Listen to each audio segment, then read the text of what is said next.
नमस्कार दोस्तों, आप सभी का स्वागत है हमारे चैनल पे।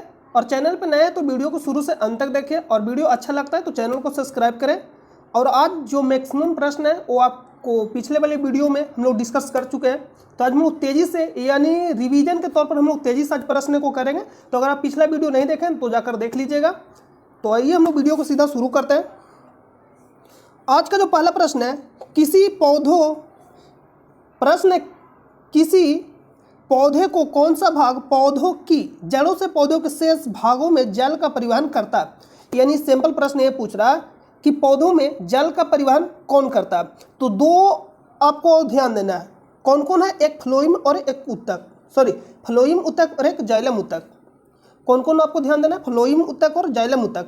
अब इसमें आप कंफ्यूजन ये करिएगा कौन जल लेकर जाता है और कौन भोजन लेकर जाता है, यानी भोज्य पदार्थ। तो आज हम इसका कंफ्यूजन दूर कर देंगे। अगर आप जल लिखिएगा तो लिखिएगा जल लिखिएगा तो कैसे लिखिएगा, इस तरह से। और अगर हम फल लिखेंगे तो इस तरह से लिखेंगे। तो जल से क्या हो जाएगा, जाइलम, और फल से बात करेंगे तो फ्लोएम, यानी भोज्य पदार्थ के बारे में बात करेगा, यानी भोजन के बारे में तो क्या लगाएंगे आंसर, फ्लोएम। और जल के बारे में बात करेगा तो क्या आंसर लगाएंगे, जाइलम। तो यहाँ प्रश्न पूछा किसी पौधे का कौन सा भाग पौधे की जड़ों से पौधे के शेष भागों में जल का परिवहन करता है, तो कौन सा भाग हो जाएगा, जाइलम। और जो ये प्रकार है किसके प्रकार है, जटिल अस्थायी उत्तक। जटिल अस्थायी उत्तक कितने प्रकार के होते हैं, दो प्रकार के, फ्लोएम उत्तक और एक जाइलम उत्तक। तो जाइलम क्या करता है, जल ले जाता है, और फ्लोएम भोज्य पदार्थ ले जाता है, यानी भोजन।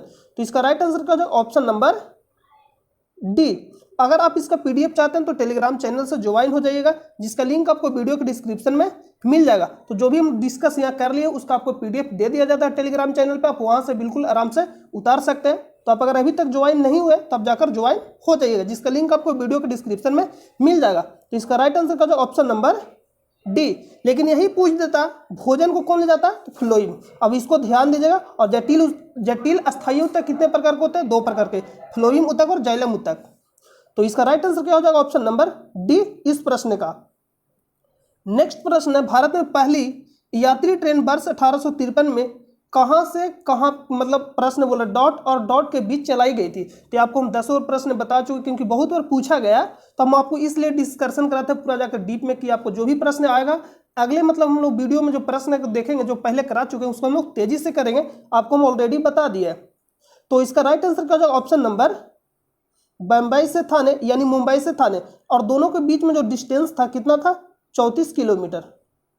34 किलोमीटर। और ये किसके शासनकाल में चला था, यानी उस समय के जो गवर्नर जनरल था कौन था, लॉर्ड डलहौजी। और ये शुरू कब हुआ था, 16 अप्रैल 1853 को। तो लॉर्ड डलहौजी से क्या क्या प्रश्न पूछ सकता, तो पहली जो ट्रेन चला था कहाँ से कहाँ चला था, यानी जो पहली ट्रेन चली थी कहाँ से कहाँ, मुंबई से थाने। दोनों के बीच डिस्टेंस कितना था, 34 किलोमीटर, 16 अप्रैल 1853 के।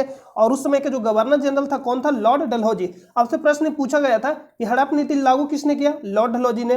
प्रथम बार रेल सेवा किसके समय चलाया गया, यानी तो हो जाएगा लॉर्ड डलहौजी। और प्रथम बार संचार, यानी संचार सेवा किसके समय चलाया गया, तो लॉर्ड डलहौजी के शासनकाल में। और लॉर्ड डलहौजी के शासनकाल में संथाल विद्रोह होता है। कौन सा विद्रोह, संथाल विद्रोह। कब होता है, 1855 से 56। और उसमें दो भाई होते, सिद्धू और कानू। और संथाल विद्रोह कब होता है, 1855 से 56। और 1856 में विधवा पुनर्विवाह एक्ट आता है, और कौन लाते हैं, तो ईश्वर चंद्र विद्यासागर। इससे कौन जुड़े होते हैं, ईश्वर चंद्र विद्यासागर। तो ये प्रश्न इंपॉर्टेंट है जो पूछा जाता है और आपसे पूछा जाएगा। तो इसका राइट आंसर का जो ऑप्शन नंबर डी। अगला प्रश्न पे चलते हैं। और हड़प्पा नीति लागू किसने किया, इससे प्रश्न पूछेगा, तो लॉर्ड डलहौजी। किसने लागू किया, लॉर्ड डलहौजी। और व्यक्तिगत का सिद्धांत पूछेगा तो लॉर्ड डलहौजी उसी को बोलते हैं। और सबसे पहले किसको मिलाया था हड़प्पा नीति के, जो हड़प्पा नीति लागू किया था सबसे पहले किसको शामिल किया था, तो सतारा को। यह भी प्रश्न पूछा गया। और किस पे कुशासन का आरोप लगाकर शामिल किया था, तो अवध को। आप इसको ध्यान दीजिए, किस पे कुशासन का आरोप लगाकर शामिल किया था, तो अवध को। तो इतना प्रश्न आपसे पूछा जाएगा। और कब मिलाया था, 1856 में अवध को। अगला प्रश्न, निम्नलिखित में से कौन सा संगठन वैश्विक व्यापार के गठन एवं कार्यान्वयन के यानी से संबंधित है।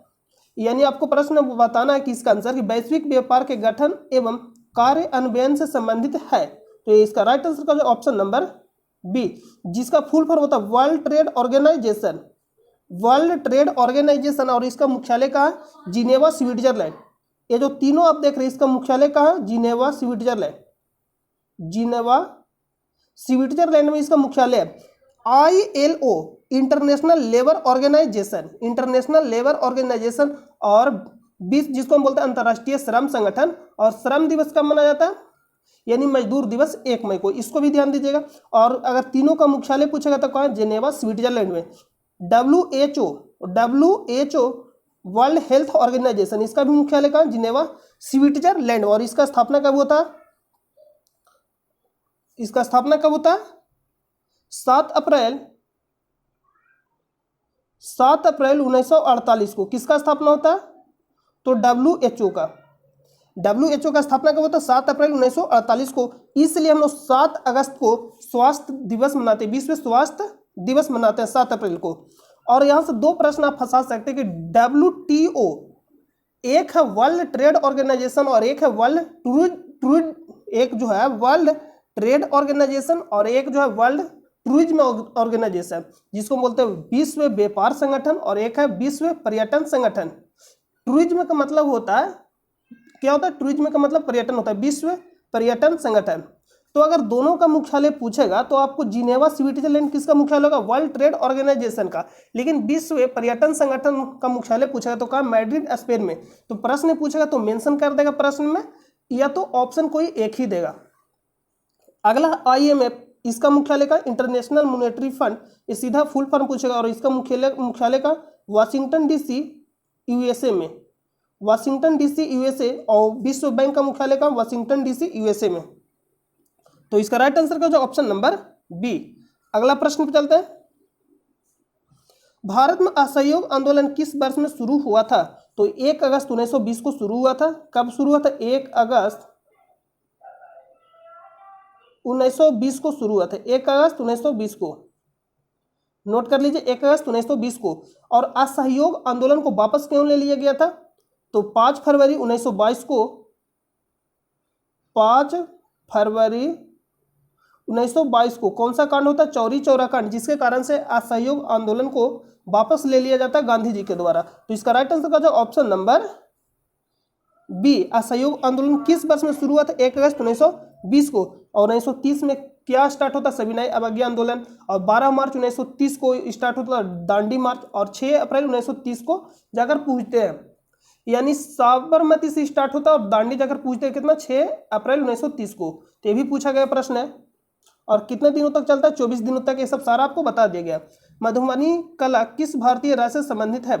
मधुबनी कला किस भारतीय राज्य से संबंधित है? तो ये हो जाएगा बिहार, ऑप्शन नंबर सी। यही आपका मधुबनी पेंटिंग। तो मधुबनी पेंटिंग पूछेगा तो कहां से संबंधित है? बिहार से। नेक्स्ट है, ब्राह्म समाज की उत्पत्ति कहां हुई थी? तो ब्राह्म समाज की उत्पत्ति 1828 में, 1828 में राजाराम मोहन राय के द्वारा, राजाराम मोहन राय के द्वारा 1828 में स्थापना किया गया था। कहाँ? ये बंगाल में, यानी उत्पत्ति होता है। ऑप्शन नंबर ए राइट हो जाएगा। और राजा राम मोहन राय को, यानी राजा राम मोहन राय को राजा की उपाधि किसने दिया था? अकबर द्वितीय। और सती प्रथा का अंत किसने किया था? राजा राम मोहन राय 1829 में। इसको भी नोट कर लीजिएगा। तो ऑप्शन नंबर ए राइट हो जाएगा। नेक्स्ट है, सब्जियों, फलों और फूलों जैसी उच्च मूल्य वाली फसलों की खेती को क्या कहा जाता है? जिसको हम बोलते हैं हार्टिकल्चर। यानी सब्जी फलों यानी सब्जियों की खेती को क्या बोलते हैं? हार्टिकल्चर। तो ऑप्शन नंबर डी हो जाएगा राइट आंसर। एपीकल्चर, एपीकल्चर किससे संबंधित है? मधुमक्खी पालन। पीसीकल्चर मत्स्य पालन। सेरिकल्चर रेशम कीट से संबंधित है। और यही पूछ लेगा ऑर्निथोलॉजी किससे संबंधित है? पक्षियों का अध्ययन संबंधित है। पोमोलॉजी किससे संबंधित है? फलों का अध्ययन से संबंधित है। एक है फूलों का अध्ययन, एक है फलों का अध्ययन। पोमोलॉजी है जो किससे संबंधित है? फलों का अध्ययन। और एंथोलॉजी जो संबंधित किससे संबंधित है? फूलों का अध्ययन। तो दोनों में आप कंफ्यूजन नहीं करिएगा। यही पूछ लेगा साइकोलॉजी किससे संबंधित है? साइकोलॉजी शैवाल से संबंधित है। और माइकोलॉजी कवक से संबंधित है। तो इसका राइट आंसर क्या हो जाएगा? Option number D. Next, Mumbai में स्थित गेटवे ऑफ इंडिया का निर्माण डॉट का स्वागत करने हेतु करा गया था। यानी गेटवे ऑफ इंडिया का निर्माण किसके स्वागत करने हेतु बनाया गया था, यानी कराया गया था? तो किंग जॉर्ज पंचम। ऑप्शन नंबर ए, एक है गेटवे ऑफ इंडिया जो कहाँ स्थित है, मुंबई में, लेकिन यही प्रश्न पूछेगा इंडिया गेट तो हो जाएगा दिल्ली। और डलहौजी के बारे में भी आपको तुरंत बताया कि डलहौजी ने लागू किया था हड़प नीति, किसने लागू किया, डलहौजी। प्रथम बार रेल चला था डलहौजी के शासनकाल में, और प्रथम बार तार संचार सेवा किसके काल में, डलहौजी के शासनकाल में।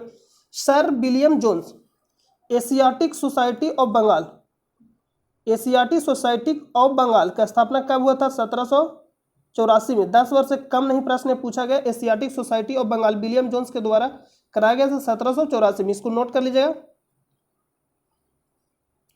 निम्न में से कौन सा आर्थिक भूगोल का उप क्षेत्र नहीं है, यानी आर्थिक भूगोल का उप क्षेत्र नहीं, इसका कहने का मतलब वहां कहां से हम लोग को इनकम नहीं हो सकता आर्थिक यानी इकोनॉमिकल रूप से। विपणन संबंधी भूगोल, विपणन का मतलब क्या होता है, व्यापार, व्यापार संबंधी भूगोल तो यहाँ से तो होगा ही, व्यापार करेंगे हम लोग, मान लीजिए हम लोग व्यापार करें तो क्या इनकम तो होगा ही, तो यहाँ से होगा। पर्यटन संबंधी यहाँ से भी होगा, संसाधन संबंधी यहाँ से भी होगा, लेकिन जनसंख्या जो दे रहा है जनसांख्यिकी इससे नहीं होगा, ऑप्शन नंबर डी। मंगल मिशन के पश्चात भारत की किस अंतरग्रहीय मिशन पर कार्य करने की योजना है, तो कौन सा योजना, शुक्र, ऑप्शन नंबर डी राइट हो जाएगा। और यह सूर्य से कैमा ग्रह है तो सेकेंड ग्रह है, यानी दूसरा, और पहला कौन सा, बुध, और सबसे चमकीला ग्रह शुक्र ही होता है। अगला प्रश्न है 1909 में भारत सरकार के गठन के संबंध में ब्रिटिश सरकार ने इनमें से कौन सा प्रस्ताव दिया था, तो मार्लो मिंटो सुधार, कौन सा प्रस्ताव था, मार्लो मिंटो सुधार, ऑप्शन नंबर सी।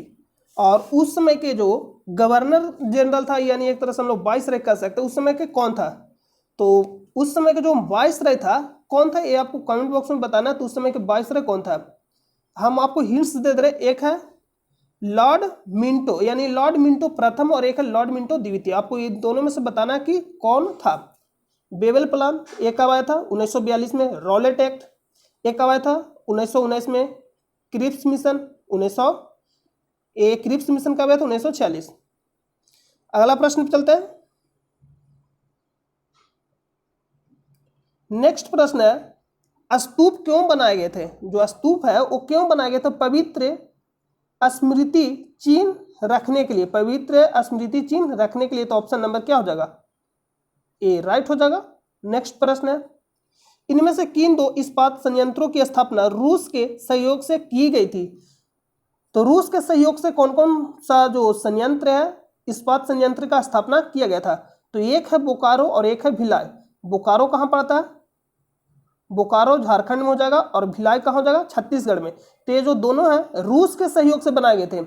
और जो आप दुर्गापुर देख रहे हैं, देखिए आप दुर्गापुर इस्पात संयंत्र एक किसके सहयोग से बनाया गया था, तो ये ब्रिटेन के सहयोग से बनाया गया था, इसको नोट कर लीजिए। ये कहाँ स्थित है, पश्चिम बंगाल में। और एक जो आप देख रहे हैं रौर किला, ये किसके सहयोग से बनाया गया था, जर्मनी, जर्मनी के सहयोग से कौन सा बनाया गया था, रौर किला। और ये कहाँ पड़ता है, उड़ीसा में। देखिए बोकारो कहाँ पड़ता है, झारखंड में। ये किसके सहयोग से बनाया गया था, रूस। भिलाई कहाँ पड़ता है, छत्तीसगढ़ में। ये भी किसके सहयोग से बनाया गया था, रूस के। रौर किला कहाँ पड़ता है, उड़ीसा में, और ये किसके सहयोग से बनाया गया था, जर्मनी। दुर्गापुर कहाँ पड़ता है, पश्चिम बंगाल में, और ये किसके सहयोग से बनाया गया था, ब्रिटेन के सहयोग से। लेकिन यहाँ पूछा रूस के सहयोग से कौन सा बनाया गया, तो बोकारो और Bhilai, option number B. Next है सिमलीपाल जैव मंडल रिजर्व जो जैव विविधता के संरक्षण एवं वैकल्पिक आजीविका का संवर्धन करता है, कहाँ स्थित है, तो सिमलीपाल हो जाएगा, कहाँ स्थित है, उड़ीसा में। सिमलीपाल कहाँ स्थित है, उड़ीसा में, तो ऑप्शन नंबर बी राइट हो जाएगा। तो जैव मंडल जो इंपॉर्टेंट है उसको देख लीजिए, क्या क्या पूछा जा सकता है, तो इसमें नोट करिएगा। तो एक तो प्रश्न बनेगा भारत का दक्षिणतम जैव मंडल क्षेत्र है, तो ग्रेट निकोबार में, इसको नोट कर लीजिएगा।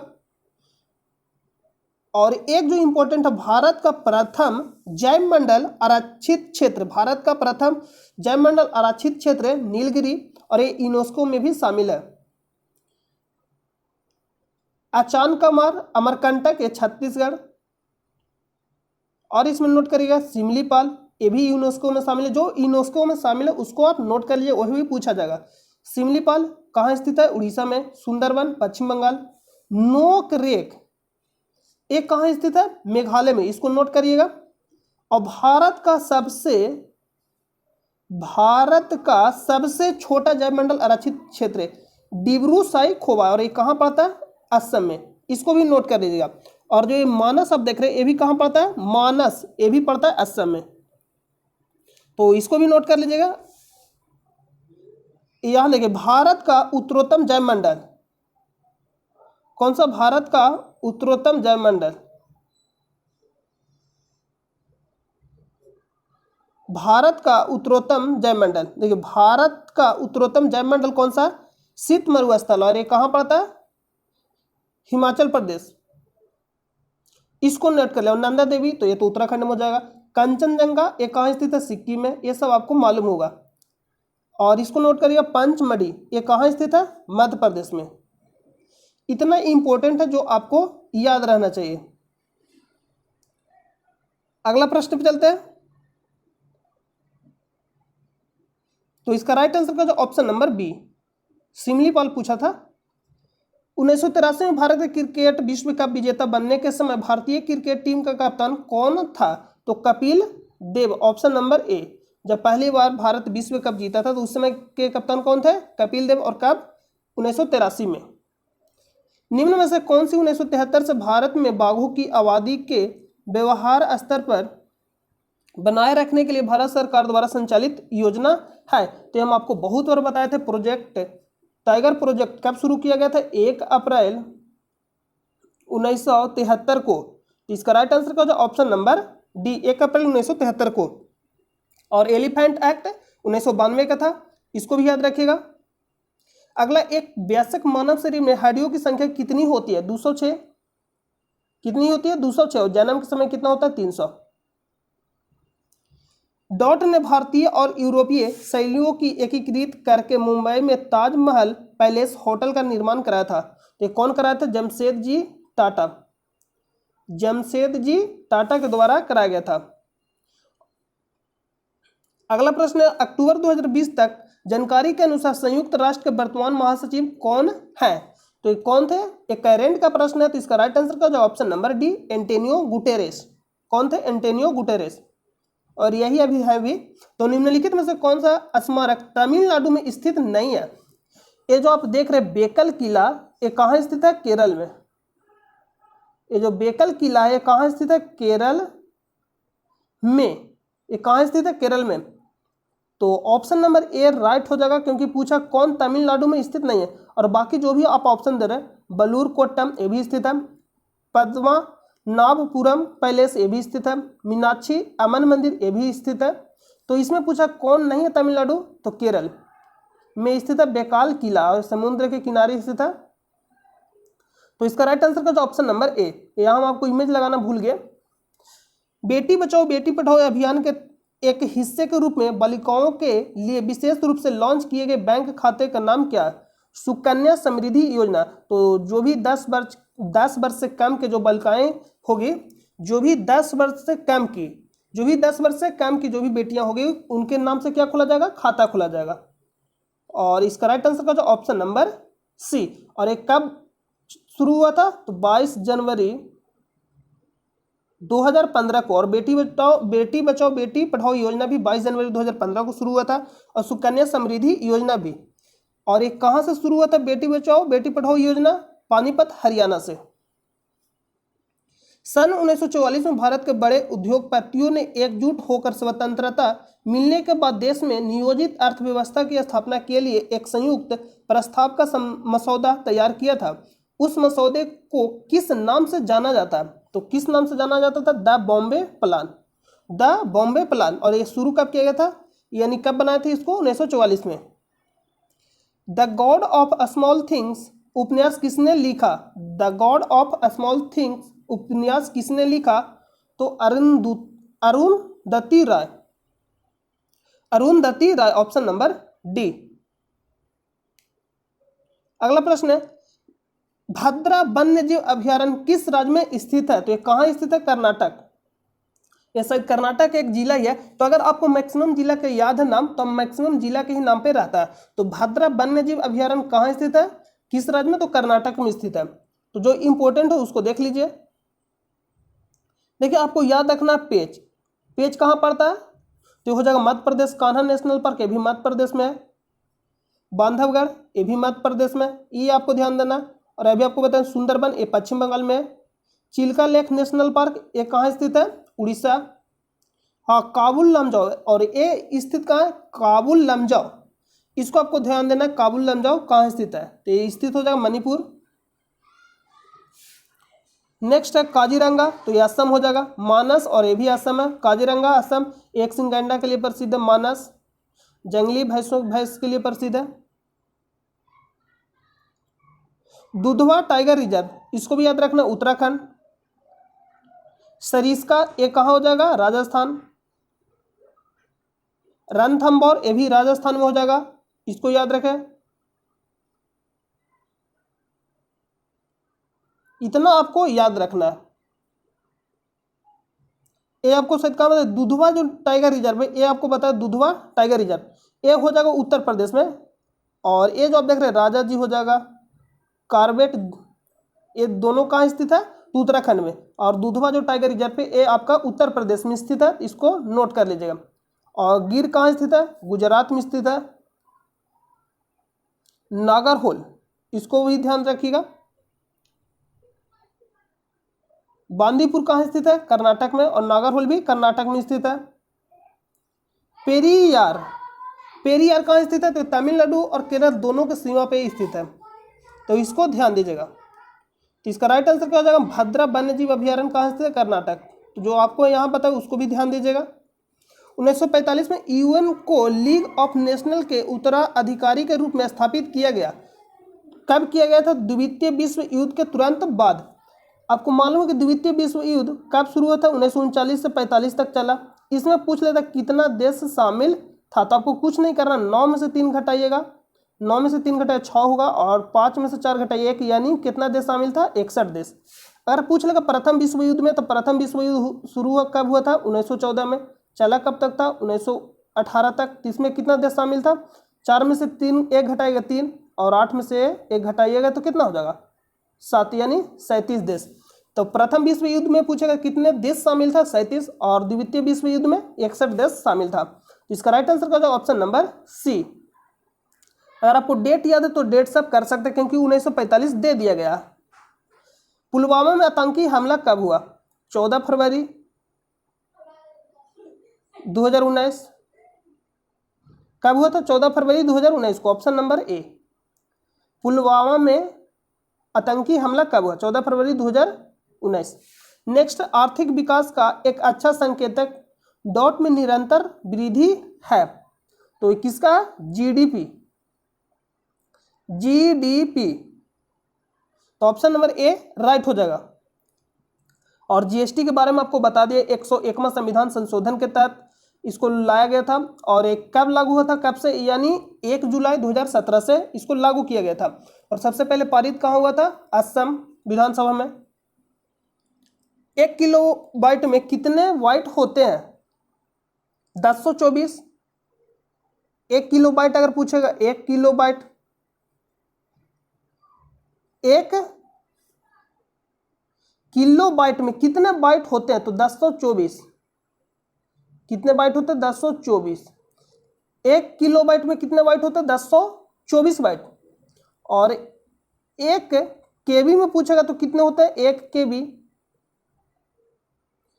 1 केबी पूछेगा तो कितना हो जाएगा? 1 केबी में कितने? 1 केबी में